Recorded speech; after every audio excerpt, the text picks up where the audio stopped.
एक बार एक शिकारी शिकार करने के लिए जंगल में पहुंचा। उसने अपने तीर पर बहुत ही खतरनाक जहर लगाया और शिकार को निशाना बना करके उसने तीर को छोड़ा, लेकिन उसका तीर चूक गया और तीर एक पेड़ पर जा लगा। वह पेड़ बहुत ही हरा भरा और बहुत सारे तोते उस पेड़ पर रहते थे। जैसे ही वह जहरीला तीर उस पेड़ पर जाकर लगा, वह पेड़ धीरे धीरे सूखने लगा और उस पेड़ पर जो भी तोते रहते थे वह एक एक करके उस पेड़ को छोड़कर जाने लगे।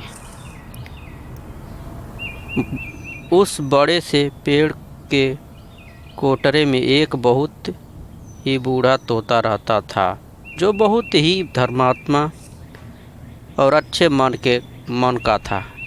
सभी तोते उस पेड़ को छोड़कर जाने लगे थे, लेकिन वह बूढ़ा तोता जाता था, दाना लेकर आता और उसी कोटर में आकर के बैठ जाता था, परंतु उस पेड़ को छोड़ने को तैयार नहीं था। बूढ़े तोते के साथियों ने कई बार आकर के उसे समझाया कि यह पेड़ सूख रहा है और किसी दिन गिर भी जाएगा, चलो किसी और पेड़ पर चल कर रहा जाए, परंतु वह बूढ़ा तोता वहाँ से जाने को तैयार नहीं हो रहा था। अब यह बात देवराज इंद्र तक पहुँची।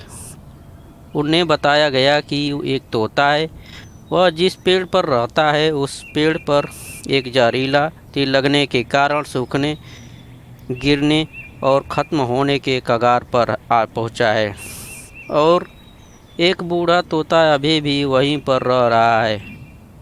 वह दाना लेकर आता और वहीं पर रहता है, जब कि उस जंगल में बहुत सारे पेड़ हैं, लेकिन वह उसी पेड़ पर रह रहा है।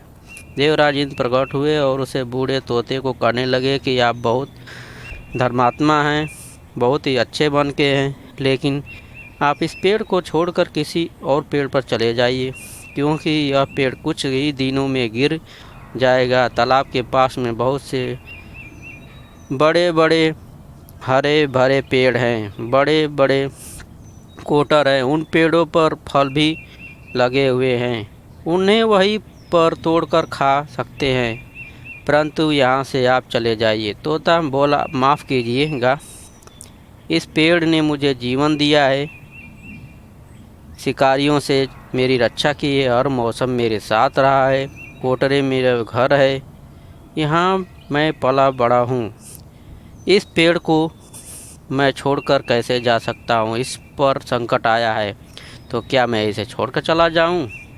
मैं ऐसा भी कभी नहीं कर सकता। देवराज इंद्र तोते के इस बात से बहुत ही प्रसन्न हुए।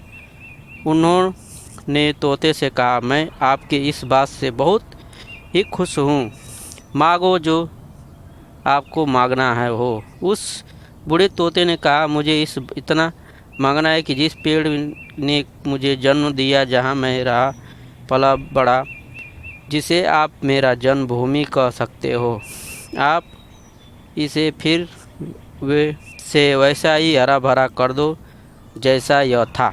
देवराज इंद्र ने अमृत से उस पेड़ को सींच दिया और पहले की तरह हरा भरा कर दिया। अब वापस से उस पेड़ पर आकर के बल्कि तोते रहने लगे। वह बूढ़ा तोता कुछ समय तक और जिंदा रहा, फिर उसकी मृत्यु हो गई और वह स्वर्ग में चला गया।